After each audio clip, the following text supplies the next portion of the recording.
Baik, pada pembahasan kali ini kita akan membahas mengenai manusia dan lingkungannya.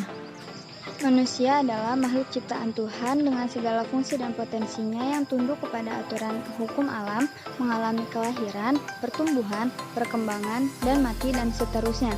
Aristoteles pernah mengatakan bahwa manusia adalah makhluk zoopolitikon, yang artinya bahwa manusia itu adalah sebagai makhluk pada dasarnya selalu ingin bergaul dan berkumpul dengan sesama manusia-manusia lainnya.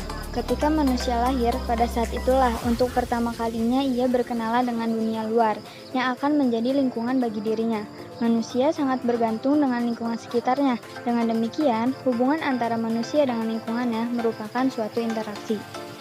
Adapun lingkungan merupakan segala sesuatu yang ada di sekitar kita. Lingkungan dapat dibedakan menjadi dua, yaitu lingkungan alam dan lingkungan buatan. Sonnenfeld pernah mengatakan bahwa manusia dapat digolongkan ke dalam beberapa tipe. Contohnya yaitu yang pertama, environmental risk-taking, yaitu yang dimana dapat diketahui seberapa jauh individu mau melakukan kegiatan-kegiatan yang beresiko tinggi di suatu lingkungan.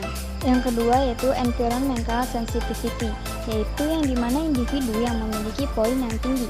Yang ketiga, environmental mobility, yaitu yang dimana dapat melihat sampai seberapa jauh individu suka mengunjungi tempat-tempat yang eksotik dan beresiko untuk dijelajahi. Yang keempat, ada environmental control yang dapat dipergunakan untuk melihat sampai sejauh mana kepercayaan individu bahwa lingkungan alam mampu mengendalikan perilaku manusia. Seorang pakar ahli yang bernama Hadi pernah mengatakan bahwa keberadaan manusia di muka bumi ini memiliki dimensi yang ganda sebagai perusak dan pemelihara. Dengan daya nalarnya, manusia mampu menciptakan keserasian dengan lingkungannya, tetapi di pihak lain dengan daya nalarnya pula, manusia memiliki potensi besar untuk merusak lingkungan. Adapun pembahasan mengenai konsep Islam dengan lingkungan, sosial, dan budaya. Lingkungan itu diciptakan Tuhan semata-mata untuk kebutuhan manusia itu sendiri. Manusia tidak bisa hidup tanpa adanya lingkungan sehat yang mempengaruhinya setiap saat, terutama kebutuhan terhadap udara, air, oksigen, tumbuh-tumbuhan, hewan, dan komponen benda-benda lain di lingkungan hidupnya sehari-hari. Kebergantungan manusia terhadap lingkungan yang baik tentu merupakan suatu hal utama dalam pelestariannya berdasarkan nilai-nilai akhlakul karimah yang berpedoman pada Al-Quran Al-Karim dan Al-Hadis. Al-Quran mengajarkan prinsip-prinsip moral yang tinggi seperti berakhlak dengan akhlak mulia kepada Allah, diri sendiri, sesama manusia, dan bahkan berakhlak mulia kepada alam semesta atau lingkungan hidupnya dengan stabil. Allah tidak hanya menciptakan manusia satu-satunya makhluk hidup di muka bumi ini, tetapi juga menciptakan makhluk-makhluk lainnya seperti flora dan fauna yang tidak kecil jumlahnya dan jenisnya. Semuanya membutuhkan perlindungan dan perhatian manusia sebagai makhluk. Adapun kebudayaan merupakan hasil karya manusia dan pemikiran manusia untuk diperbaiki, mengindahkan, dan meningkatkan kualitas kehidupan dalam masyarakat.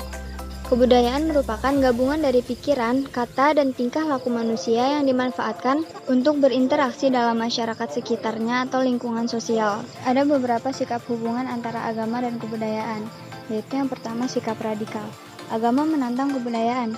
Ini merupakan sikap radikal dan eksklusif, menekankan pertentangan antara agama dan kebudayaan. Menurut pandangan ini, semua sikon masyarakat berlawanan dengan keinginan dan kehendak agama. 2. Sikap akomodasi. Agama milik kebudayaan. Sikap ini menunjukkan keselarasan antara agama dan kebudayaan. 3. Sikap perpaduan. Agama di atas kebudayaan. Sikap ini menunjukkan adanya suatu keterikatan antara agama dan kebudayaan. Hidup dan kehidupan manusia harus terarah pada tujuan ilahi dan insani. Manusia harus mempunyai dua tujuan sekaligus.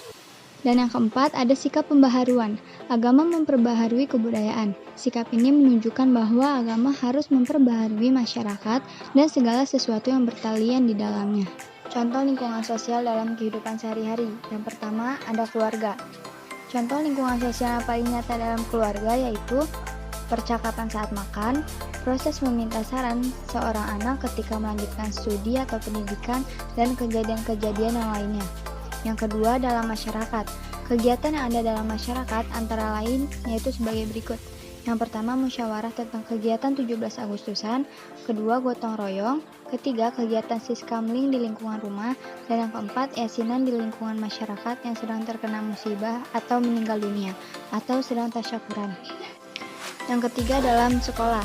Contoh kegiatan yang ada dalam lingkungan sekolah, misalnya 1. Pemilihan ketua OSIS, 2. Pemilihan ketua kelas, bendahara, dan sekretaris, 3. Penjadwalan tiket kelas.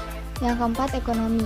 Yang dimaksudkan dengan ekonomi adalah keadaan yang berhubungan dengan kebutuhan manusia saja.